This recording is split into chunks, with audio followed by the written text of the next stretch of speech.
As you know, I wear my love of action on my sleeve.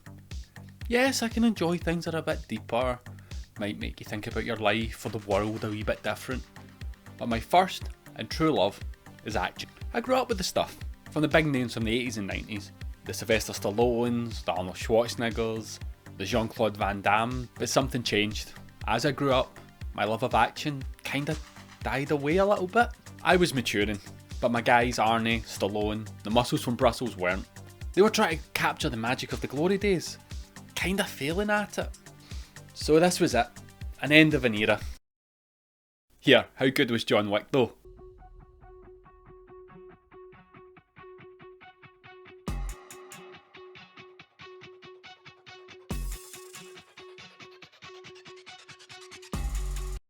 John Wick came out and changed my whole outlook.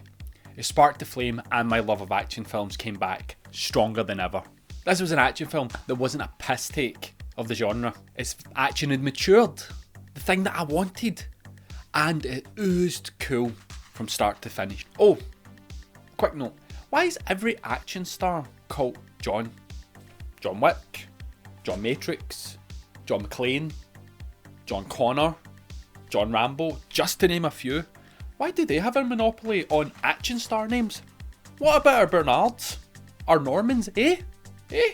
We get introduced to John Wick, played by the best boy, Keanu Reeves, on possibly the worst couple of days anyone could have. He buries his wife, and then his wife gives him a gift from beyond the grave. Ooh.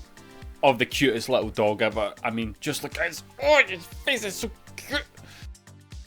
Oh, sorry Kenny, you're still the bestest boy. The next day John goes about his day and some bellend wants to buy his car who can't take no for an answer. This leads to said bellend, Joseph Turnoff, played by Alfie Allen, doing the only reasonable thing that he could possibly do. Break into John's house, steal his car, kick the crap out of him, and don't you do it. Don't you bloody... Why did you do that? No. Once Viggo Tarnoff finds out, played by Michael Novitz, I think I got it right, maybe, whose car his son stole, we get introduced to who John really is. He's a goddamn Baba Yaga, also known as the boogeyman of the underworld, one of the greatest hitmen who've ever done Hattie? I think that's about right? Either way, they're pretty fucked. Being forced back into the life, John carves a bloody path of revenge to track down the mobsters that did this to him, ending their lives usually with a well-placed bullet to the head. You always need to smarten up for when you're talking about John Wick. You can't watch this without wanting to look the part. John Wick was actually directed by a stuntman turned director, Chad Stiletzky, and it shows because the action is bloody marvellous. We are treated to some of the slickest and sleekest gunplay and shootouts I've ever seen in an action film. One of the big reasons why the gunplay is so good isn't the fact that the shootouts are creative or that John Wick feels actual well-trained badass. Oh no, my friends, it's because John actually reloads his goddamn guns.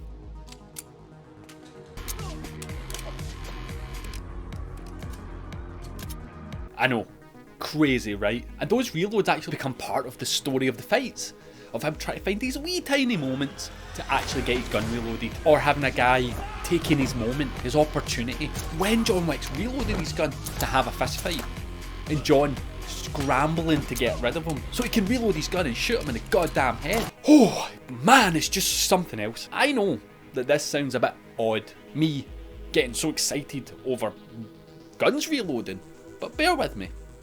Think about this. In action films, we're used to seeing never-ending guns. So to actually see a reload, you notice it. It becomes something that is out of place. So to have it in the film as a part of it, you can't help but awe at it. The action and the fisticuffs are unrelenting once the film kicks off.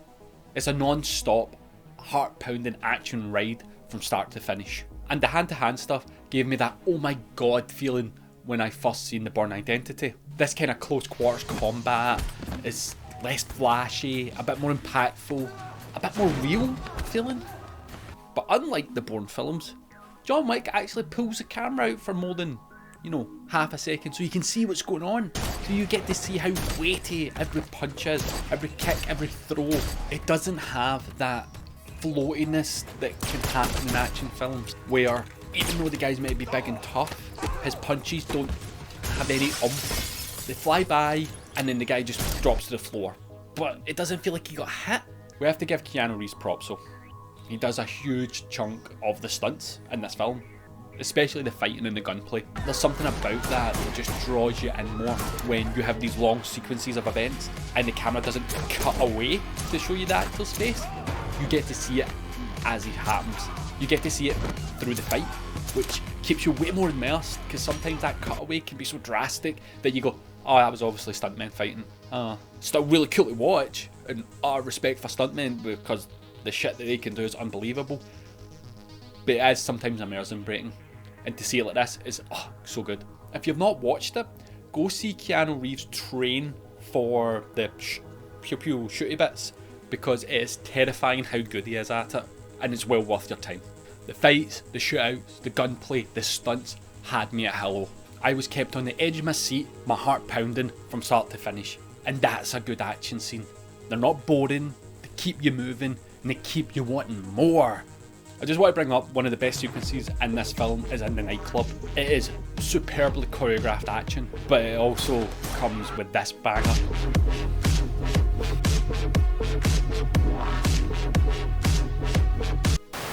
Before we get into how cool John Wick's world is, I need to put this image in your head, because this is how I feel about it, okay? So, imagine Hannibal Lecter.